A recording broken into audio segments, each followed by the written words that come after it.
Salut à toutes et à tous et merci d'être parmi nous pour suivre ce nouveau numéro de Let's Talk About SEO. Si je vous dis la machine à faire des trous, des appareils à faire du chaud avec de l'électricité, le bon gros vrai matos, c'est pas pour les mauviettes. Autant de petits jokes, hein, de petits slogans issus de ce que moi j'estime être des pubs génialissimes de la marque Mano Mano, un des géants de la vente en ligne spécialisé dans le jardinage et le bricolage. Pour pouvoir performer, hein, et devenir un des leaders de ce marché hyper concurrentiel, on imagine aisément, hein, que le SEO, les data et l'intelligence artificielle ont pleinement contribué au succès de cette marque. Pour parler du coup de leurs impacts dans la réussite de cette entreprise, hein, qui est française, je reçois Guillaume Lefloc, SEO Data Project Manager chez Mano Mano. Comment tu vas, Guillaume? Bah, écoute, Quentin, ça va très bien, je te remercie. Et toi? Bah, écoute, moi, ça va vraiment bien aussi. D'ailleurs, je sais que tu reviens de vacances, hein, ça c'est pour le On revient tous les deux de côté. vacances, il me semble, ouais. Exactement. Donc, écoute, je te propose qu'on commence tout de suite, hein, avec une première question. Donc, tu es SEO Data Project Manager chez Mano Mano. En quoi ça consiste concrètement, tes missions au quotidien? Alors, bah, du coup, il faut savoir que le SEO Data Project Manager, c'est un spécialiste data qui est intégré directement dans l'équipe SEO. Donc, ça veut dire que déjà, je participe à tous les rituels de l'équipe, mais avec une spécification sur la partie data, c'est-à-dire on a des problématiques qui sont métiers.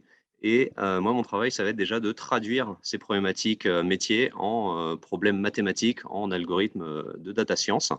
Et du coup, je suis aussi en charge de planifier les étapes du projet, hein, d'un projet data qui va de la récupération des données jusqu'au déploiement en production de la méthode.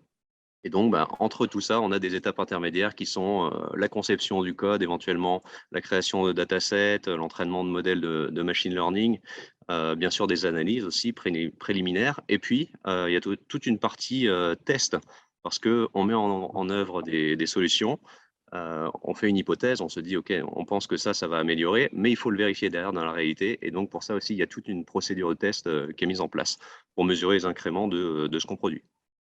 Du coup, est-ce que déjà c'est récent, que tu sois, chez Mano Mano? Est-ce que c'est récent ce type de poste chez Mano Mano? Mais c'est également, c'est quoi la plus-value? Alors, c'est récent parce que je suis arrivé chez Mano Mano, en provenance de Cdiscount, l'été dernier, hein, c'était début juillet. Et c'est une première, justement d'intégrer ce profil un petit peu technique directement dans une équipe dite, métier, parce que, justement, il y a une véritable, volonté d'accélérer, sur la partie data, puisque, dans le SEO, il y a des choses qu'on peut faire à la main, mais quand on commence à être sur un site comme Mano Mano, sur des gros sites e-commerce, il y a cette histoire de passage, il y a cet enjeu, hein, de passage à l'échelle, où il faut commencer à automatiser des choses, des traitements, parce que malheureusement, nous les humains, ça nous prendrait un petit peu trop de temps pour faire les choses manuellement, quoi. Mmh. Donc la plus-value là, on est clairement sur, le côté quantitatif. Oui, Bien sûr, il y a aussi la qualité qui entre en ligne de compte, mais on est oui, pour faire du quantitatif, hein, c'est bien ça? exactement. Ouais, c'est vraiment pour permettre le passage à l'échelle, faire des grosses opérations. Alors, est-ce que tu peux, nous dire comment tu utilises la data au quotidien pour comprendre, ce qu'attendent, les utilisateurs de Mano Mano? Puisque c'est quand même là l'essence du SEO, c'est de Oui. comprendre, les besoins utilisateurs. Et est-ce que du coup la stratégie SEO de Mano Mano évolue en fonction de ces analyses? Ouais, comme tu dis, hein, c'est vrai qu'en SEO, c'est finalement, souvent on a tendance à dire: «Non, nous on s'occupe du robot Google», mais il faut pas tomber dans ce piège-là. C'est vrai que, l'important c'est de répondre aux utilisateurs, puisque si on répond à leurs attentes, normalement, on doit répondre aux, attentes, aux exigences de Google. Et en plus chez Mano Mano, il y a quand même une bonne volumétrie de clients, hein. On se parle à peu près de 50 millions de visiteurs uniques par mois, 7 millions de clients actifs, donc ça fait quand même beaucoup de personnes, à satisfaire. Et par chance pour nous aussi, ça fait beaucoup de données à analyser. Et donc, justement, ce qu'on fait, nous, c'est à partir justement des parcours sur notre site, on essaie d'en dégager les grandes tendances. Donc, à partir des logs de navigation, hein, qui sont évidemment anonymisés, RGPD compliant. On essaie de comprendre justement des fois qu'est-ce qui va pas, par exemple. Est-ce que dans un parcours, on voit que la personne elle s'arrête sur une page parce que finalement, nous, on n'a pas créé les bonnes passerelles, on n'a pas mis assez de filtres ou des choses comme ça. Et donc, on identifie les problèmes. Derrière, il y a forcément un travail de réflexion sur comment est-ce qu'on fait pour régler ce problème. Donc là, il y a une petite partie algorithmique, hein.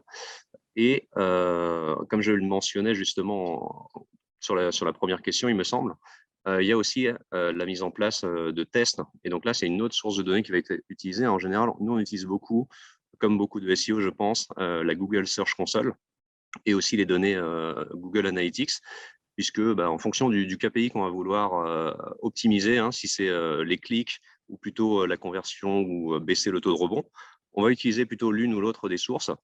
Mais justement, il y a aussi donc cette partie de split test SEO, qu'on appelle aussi les jumeaux synthétiques, hein, on en parlera peut-être après.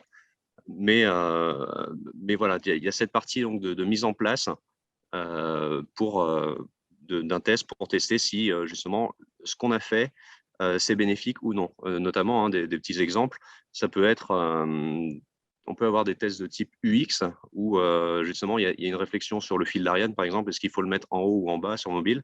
Et là, du coup, on va pouvoir créer deux groupes pour essayer de répondre à cette question, se dire là où j'ai mis le fil d'Ariane en bas, est-ce qu'en fait j'ai un meilleur taux de conversion ou des choses comme ça. Fait une bonne transition par rapport à ce que tu as évoqué à l'instant. Est-ce que justement tu peux nous expliquer le concept hein, de jumeaux synthétiques et leur rôle dans la stratégie digitale et SEO de l'entreprise? Ouais, déjà, le rôle est vital, du coup, puisqu'on a besoin de répondre aux questions qu'on se pose par rapport aux hypothèses.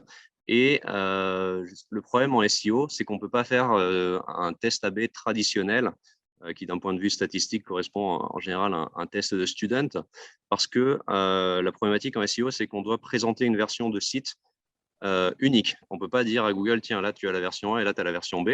Ce n'est pas possible. Et c'est pour ça qu'on doit justement trouver une autre façon de faire qui est justement ce que nous, on appelle ici le split test SEO ou le concept des jumeaux synthétiques. C'est-à-dire qu'on va appliquer le changement sur un groupe de pages qu'on va appeler notre groupe de test. Là, on va appliquer la nouvelle feature. Et puis, on va prendre un autre groupe de pages sur lequel on ne fait rien et qui va nous servir quelque part de baseline. Et justement, quand on applique, on regarde finalement si le KPI, par exemple, c'est le nombre de clics, on va regarder les courbes de clics du groupe test et du groupe contrôle. Et il faut faire en sorte justement que ces deux groupes-là aient des tendances assez similaires. C'est-à-dire qu'en fonction de la saisonnalité, voilà, s'il y a une baisse des clics, par exemple, en été, c'est ce qu'on observe en général, il y a un peu une baisse de la demande à ce moment-là, mais il faut que sur nos deux groupes de pages, on observe cette baisse pour que ça n'induise pas des biais dans l'analyse. Et donc ça, c'est la partie en amont. Et ce qu'on fait, c'est qu'on va appliquer notre changement et on va regarder si après, on a toujours le même écart de clic entre les deux groupes, parce que justement, on est capable avec cette méthode-là de calculer ce qu'on appelle un counterfactual, qui est la valeur estimée. Si on n'avait pas appliqué de changement, on s'attendrait à avoir cette valeur. Et en fait, est-ce qu'on s'en écarte ou pas, pour savoir si on a un effet significatif sur la feature qui a été mise en œuvre. Ouais, donc s'il y a un écart entre les deux courbes, c'est que c'est pas bon Et pour grossir. en fait, il faut que cet écart, si cet écart il est stable avant et après le changement, on se dit qu'en fait, ce qu'on a mis en place, visiblement, ça n'a pas changé les choses. Mais par contre, si on voit que d'un seul coup, il y a un groupe où le trafic il explose dans le groupe test, on espère, alors que dans le groupe contrôle, ça continue à son rythme de croisière, là, on peut se dire, OK, ce qu'on a mis en œuvre, c'est vraiment significatif. Après, il y a une histoire justement d'intervalle de confiance. Et donc, si on sort de cet intervalle de confiance, on peut dire, on est confiant à 95% que ce qu'on a mis en œuvre a vraiment eu un effet positif. Par rapport, toi, là, ce que tu décris de tes missions, de ton métier, quel est le process utilisé pour recueillir la donnée? Tu l'as déjà un peu évoqué, l'exploiter également, et également jusqu'à prendre du coup une décision concrète pour le SEO? OK, de toute façon, comme je disais, c'est vrai que le data project manager, il est vraiment inclus dans l'équipe SEO.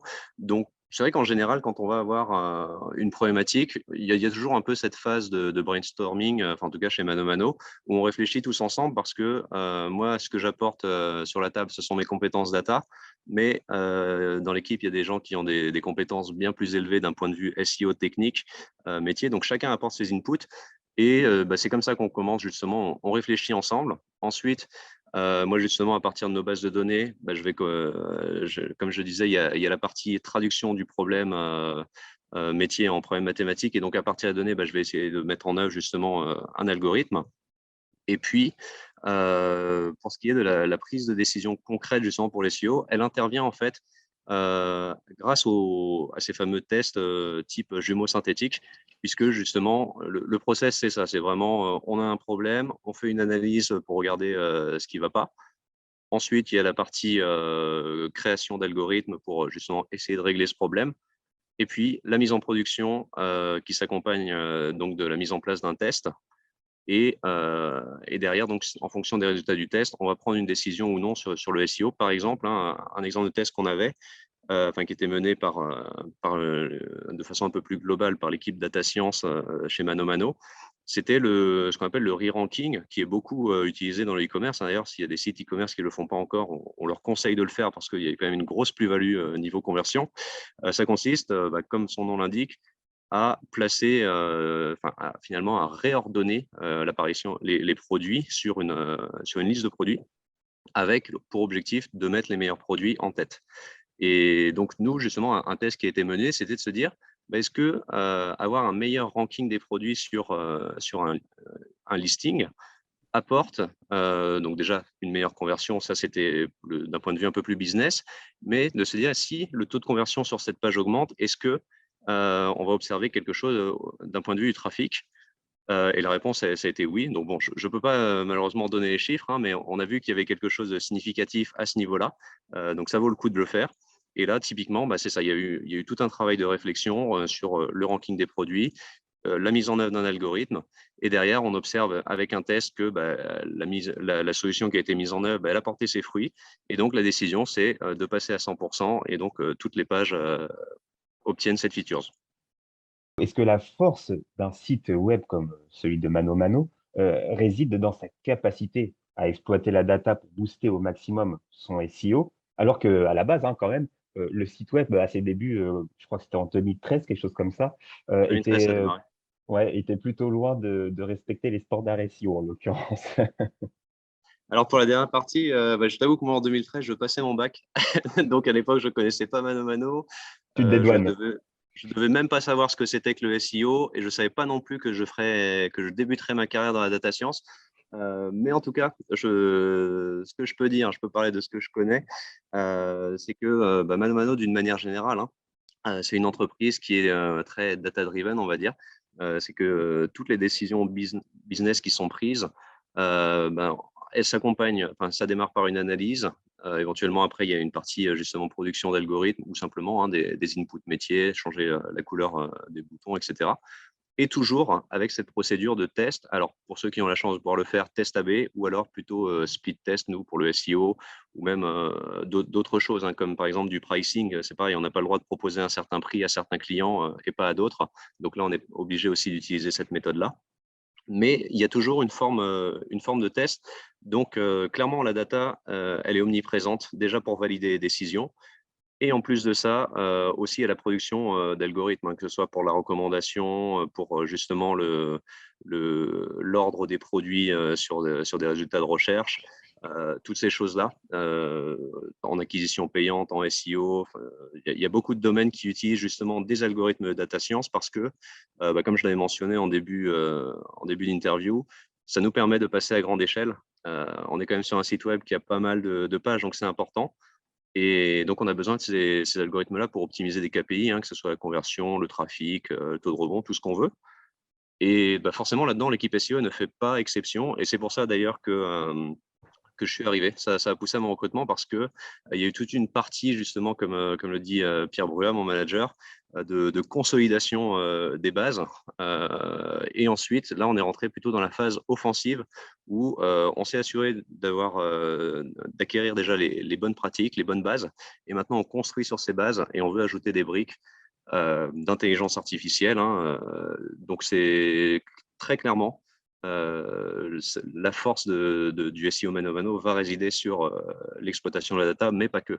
Encore une fois, il faut toujours continuer à avoir il faut les basiques, sinon ça ne sert à rien d'ajouter par-dessus. Eh bien, Guillaume, je te remercie beaucoup d'avoir accepté notre invitation. C'était un vrai plaisir d'échanger avec toi parce que tu as Le été plaisir est super. partagé. Écoute, je te souhaite vraiment beaucoup de succès avec ton entreprise et je souhaite également beaucoup de succès à Mano Mano. Je crois que c'est plutôt bien parti en l'occurrence, vu ce que Ouais. tu nous racontes. Et quant à moi, je vous dis à tous à très bientôt pour un nouveau numéro de Let's Talk About SEO. Ciao à tous.